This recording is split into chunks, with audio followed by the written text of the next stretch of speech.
Il est grand temps d'analyser la chute d'une marque que j'adorais il y a 15 ans. Remets-toi dans la peau de l'ado avec des bagues que tu étais. Accueilli par des mecs torse nu au physique de fou dans des boutiques où tu voulais absolument tout acheter. Et avec du recul, c'était pas forcément les plus belles fringues. Cette marque avec des boutiques sombres, ambiance boîte de nuit, qui sentait à 3 km le parfum, n'est autre que Abercrombie & Fitch. Voilà, j'ai sorti mon propre pull Abercrombie & Fitch que j'ai gardé, que je porte d'ailleurs toujours. Et c'est l'un des plus gros succès des années 2000 en termes de retail. Mais c'est aussi l'une des plus grosses chutes qu'on ait jamais vues dans ce secteur. Mais alors, pourquoi? C'est une histoire épique qui est faite de chutes, de traversées du désert, de narcissisme inouï, mais aussi d'une remontada. C'est l'histoire de Abercrombie & Fitch. Si tu ne me connais pas, je m'appelle Alison, je poste beaucoup de contenu sur TikTok et un tout petit peu sur YouTube, toujours sur les histoires de l'envers de mes marques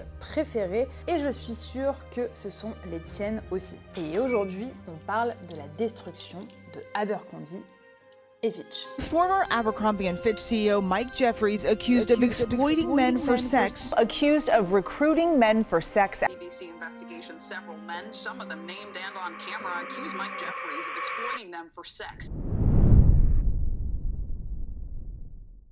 À l'aube des années 90, Mike Jeffries, un visionnaire au sens aiguisé du marketing, rachète une marque vieillissante et va entamer sa métamorphose. Jeffries a une vision. Pour séduire la jeunesse américaine, Abercrombie & Fitch doit devenir plus qu'une simple marque de vêtements. Elle doit être un style de vie, une aspiration. Abercrombie & Fitch ne vend pas des vêtements, elle vend une expérience.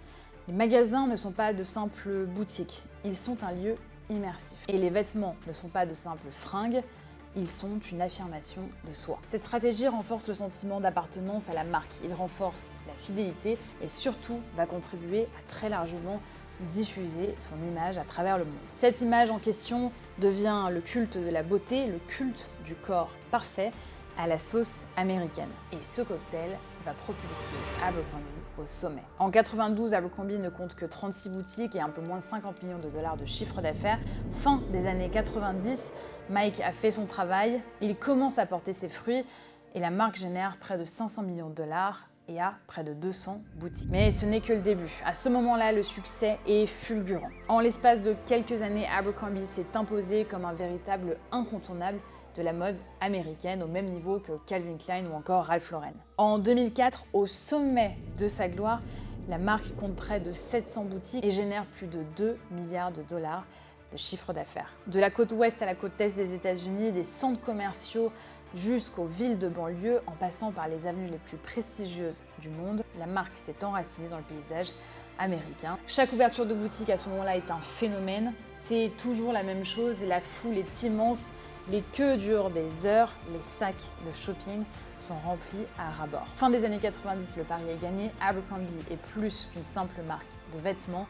Elle est un véritable phénomène culturel et tout le monde veut sa part du gâteau.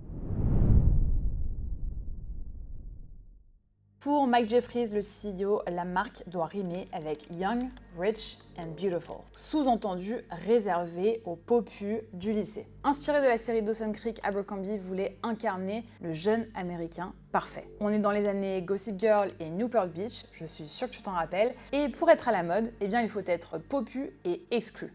Très loin des années 2024. Et ça va encore plus loin. Pour incarner cette vision idéalisée du jeune américain parfait, Mike Jeffries a une obsession. Son staff doit être à l'image de cette perfection. Et oui, tous les employés étaient soumis à des normes drastiques et très rigoureuses de sélection à l'embauche sur des bases, on va dire, très physiques. Dans un guide de casting sauvage mis au point par le CEO lui-même, on recrute uniquement sur photo, sur physique, et les profils sont notés de A à F. A étant la meilleure note, F étant la moins bonne, et évidemment, on s'arrête uniquement sur des critères majoritairement physiques. Et pire encore, ces notes serviraient de base pour assigner les rôles de chacun dans le staff de la boutique. Autrement dit, si tu es un F, tu vas sûrement être amené à sortir les poubelles, alors que si tu es un A, tu seras mis en avant, probablement juste à côté de la vitrine, à l'entrée de la boutique, pour qu'on te voie le plus souvent possible. Je précise aussi que dans le staff, il y avait une personne dont le seul et unique job, c'était d'asperger toutes les demi-heures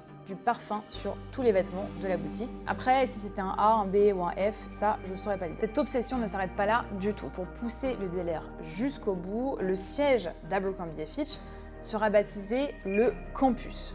Référence directe au campus américain, tout y est imaginé pour faire référence à un vrai lycée. Sauf qu'on a des dirigeants adultes. C'est le début de l'ère très glauque de la marque.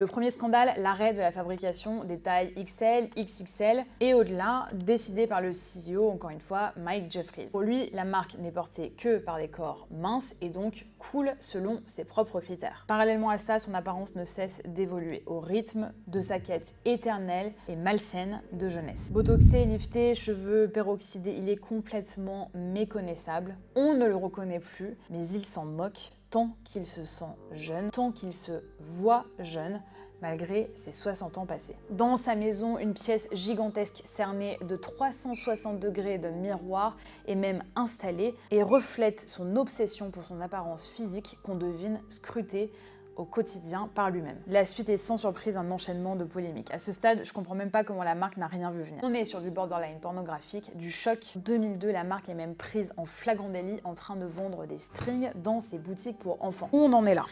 Et j'ai l'habitude d'analyser des chutes de marque, mais celle-ci, elle est vraiment auto-infligée. C'est vraiment un tourbillon de scandales sans fin qui, chacun individuellement, aurait pu être totalement évité. À ce stade, on se demande comment Abercrombie peut encore tenir debout sous le poids de telles aberrations de communication. Eh bien, en fait, elle ne tient pas. Elle flanche carrément. Les procès tombent à flot, sans compter que chacun de ces procès va coûter à la marque plusieurs dizaines de millions de dollars. Fin des années 2010, cette vision excluante, rabaissante et totalement déconnectée du marché devient inaudible.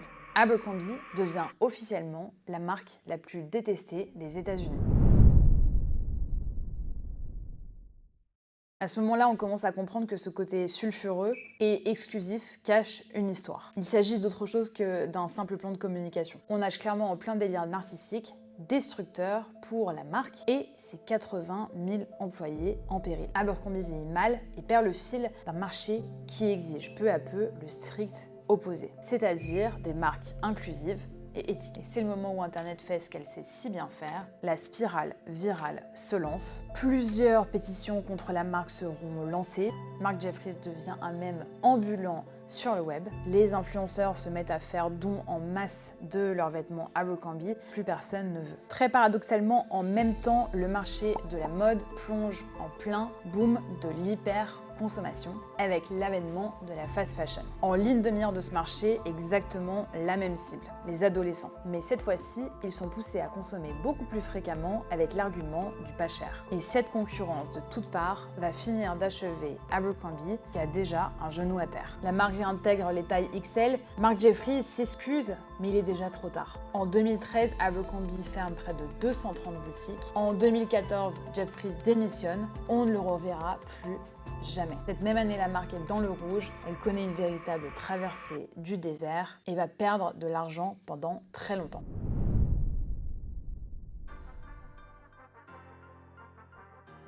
Aujourd'hui, retournement total de situation. Vous me direz ce que vous en pensez, mais je sens qu'il y a un peu de nostalgie dans l'air. J'ai l'impression que les marques de notre enfance reviennent un petit peu plus fortes qu'avant, et en tout cas qu'il y a un vrai besoin de retourner à ce que l'on connaissait. Et je pense que c'est en partie une des raisons pour lesquelles Abercrombie est en train de faire un comeback de dingue. 10 ans après sa chute, elle dépasse à nouveau le milliard de chiffre d'affaires. Elle a totalement revu son positionnement et reprend près de 285% de sa valeur en bourse. Pendant 5 ans sans relâche, les équipes ont étudié leur cœur de cible, à savoir les millennials CSP+, ces anciens ados américains qui sont devenus maintenant de jeunes actifs bien installés dans leur vie d'adulte comme moi. La marque a pris son temps depuis le changement de direction en 2017 à chercher à comprendre en profondeur quelles sont les aspirations de cette cible, quel est son nouveau mode de vie, vers quoi elle tend, qu'est-ce qui l'intéresse et quels sont ses principaux postes de dépenses. Résultat, des habitudes de vie et de consommation qui sont drastiquement différentes des autres générations. Le millénial occidental travaille dur en semaine